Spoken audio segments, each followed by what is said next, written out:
tardes todos, bienvenidos a su programa Medicina Alternativa. A nombre de la doctora Silvia Canto, que estoy sustituyendo el día de hoy, les doy una cordial bienvenida, deseándoles un feliz año, feliz Reyes y todas las festividades que acabamos de tener. Mi nombre es Violeta González y hoy voy a estar con ustedes presentándoles un tema que es de gran interés para muchas personas, lo debería de ser para todos, que son las pruebas proyectivas gráficas.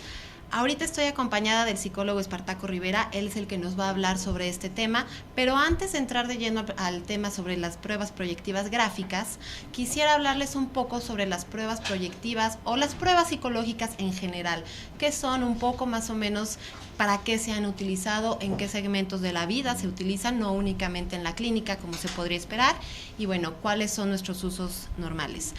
En cuanto a test de personalidad, como normalmente los escuchamos, test de inteligencia, test de algún daño neurológico, tenemos muchas variantes. Están desde las pruebas que son escritas, como ya sea dibujos, ya sea cálculos, simetrías, etcétera. Tenemos las pruebas que son a partir de una computadora, tenemos las pruebas que son a partir de narrar una historia, de decir lo primero que se te ocurra, es decir, la forma de aplicar las pruebas tiene muchas modalidades. Vamos a enfocarnos el día de hoy en las gráficas, en las escritas, principalmente en los dibujos.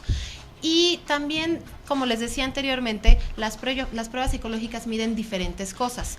Podemos obtener datos de pruebas psicológicas para tener un coeficiente intelectual, para obtener una evidencia de algún daño orgánico, de algún daño neurológico, para poder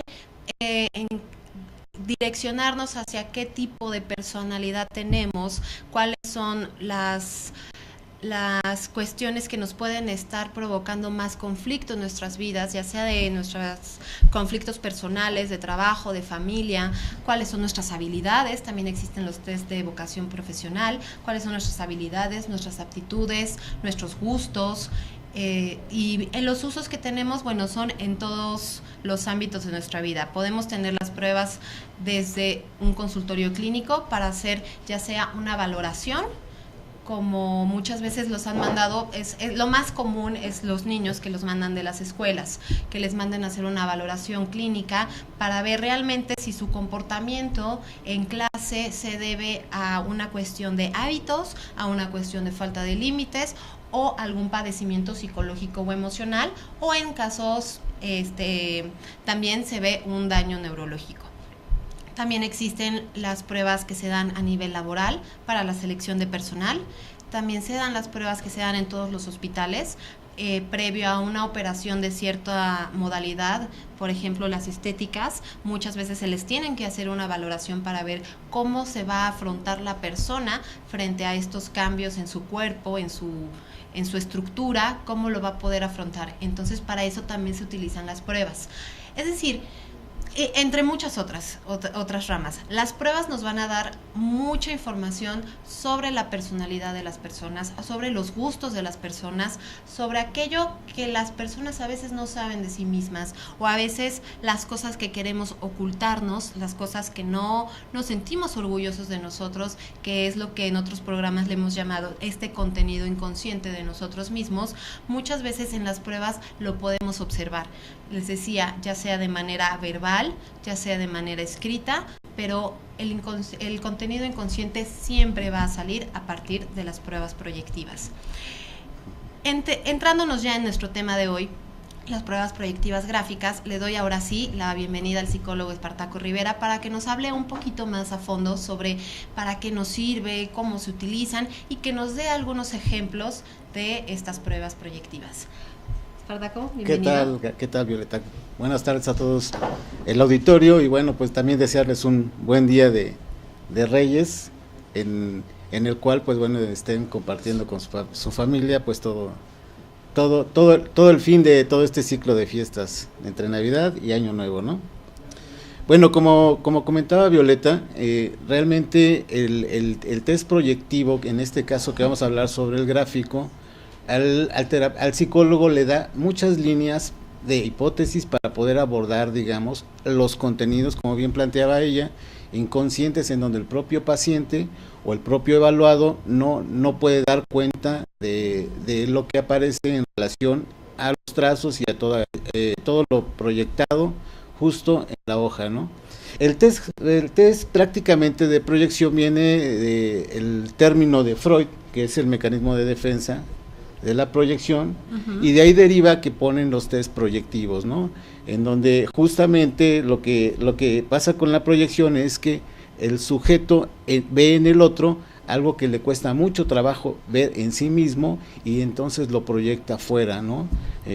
Ana, por eso, perdón. No, me recordaba ahora, digo, sé que nuestro tema es de las pruebas gráficas, pero esto se puede entender en las pruebas que mucha gente igual ya ha visto en películas, en series, son muy comunes, las de manchas, ¿no? Que es la prueba de Rorschach, claro. que son manchas de tinta o que son dibujos en donde uno tiene que decir una historia, en el caso de los dibujos, en el caso de la tinta, decir qué puede estar observando en esa mancha, y es como esto que estás comentándonos sobre la proyección, o sea, aquello que no puedo verlo en mí también lo puedo ver en un dibujo, claro. O sea, lo veo proyectado en ese dibujo.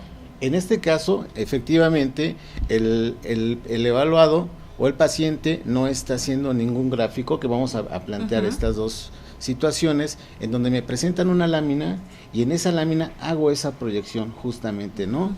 Lo que Ana Freud, la hija de Freud, planteaba como el mecanismo de defensa de ir hacia afuera, ¿no? Lanzar hacia afuera justo lo que al sujeto no puede contener a través de un mecanismo de defensa que lo convierte en evitar esa situación, digamos, de agobio, ¿no?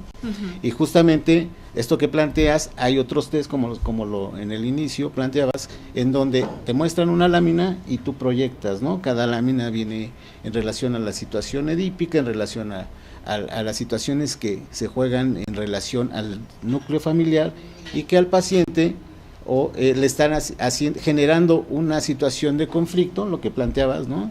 En el niño, en la escuela, en el adolescente también, en su conducta, y el propio profesor, bueno, pues él está dando un programa académico, pero necesita un apoyo para poder saber qué está pasando con este niño, ¿no?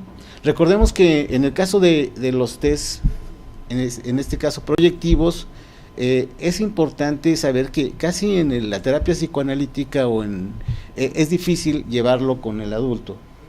Es más en relación al niño y al adolescente, ¿no? ¿Por qué? Porque ellos están en una posición evolutiva, están en una transición constante.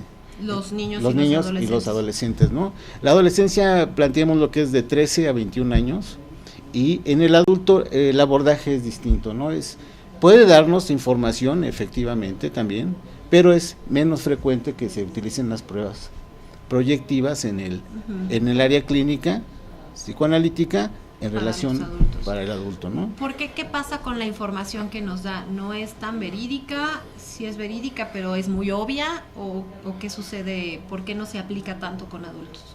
En el caso del adulto es más fácil o es más factible que él llegue al dispositivo terapéutico y él empiece a hablar de su problemática, ¿no? El motivo de consulta como la antesala a muchos conflictos que el propio paciente no reconoce. En este caso, en el niño y en el adolescente les cuesta más trabason llegar a ese motivo de consulta, pues, ¿no? Principalmente los mandan a una terapia, ¿no? El niño no dice, mamá, quiero ir a terapia, son mandados. Y eso sería la diferencia de por qué sí se emplean demasiado, por ejemplo, para la selección de personal. Yo voy a solicitar un trabajo y no te voy a platicar abiertamente todos mis conflictos, tanto de personalidad como de hábitos, como de gustos. Importante lo que dices, Violeta. Justamente ahí el planteamiento sería, ¿por qué si se hace entonces el abordaje de test proyectivos en el área organizacional, tanto también en el área de criminología, ¿no? Claro. Justo porque ahí sí el terapeuta tiene más hipótesis y líneas de investigación para poder hacer un abordaje en relación en el caso laboral. Pues bueno, si está viendo en el gráfico situaciones que tienen que ver con la evitación, el ocultamiento, mecanismos de defensa desorganizados, desestructurados, esto le permite al evaluador, tanto al que contrata, saber si es candidato para el perfil de puesto solicitado o se lanza a otra, digamos, área y pueda tener entonces sí un cauce organizacional en el sistema. Un ejemplo, alguien que es muy introvertido y lo ponemos a contestar o a promover un producto en un telemarketing, pues no va a funcionar. Pero capaz él va a funcionar mucho, por decir un ejemplo, en un lugar cerrado que es una oficina o un almacén, y va a trabajar muy bien. Se va a poder desempeñar. Exactamente, ¿no? Y lo que al área organizacional le interesa justo es que las líneas o las de productividad tengan un encuentro importante y puedan justo tener un objetivo, ¿no? Uh-huh. En el área de lo que llamamos de la criminología, bueno, el terapeuta puede estar viendo lo que otro mecanismo de defensa que aparece, ahorita vamos a hablar un poco de ellos, que tiene que ver con lo que es la formación reactiva, ¿no? Es dar un giro, digamos, a lo que yo puedo proyectar tratando de justificar, ¿no? Y aparece también la racionalización, que es un poco la idea de cómo, si ahorita voy a platicarles un poco de los mecanismos de defensa que elabora Freud, y que justamente en ese sentido vamos viendo y vamos a presentar unos gráficos cómo justamente aparece todos estos mecanismos de defensa en la hoja, ¿no? Claro, es muy interesante todo esto. Y sí, ahorita regresando del corte, nos explicas bien qué son los mecanismos de defensa, cuáles son, y cómo estos se pueden observar, o las pruebas proyectivas, cómo nos pueden hablar de ellos. Muy bien. Muchas gracias. Y regresamos ahora después del corte.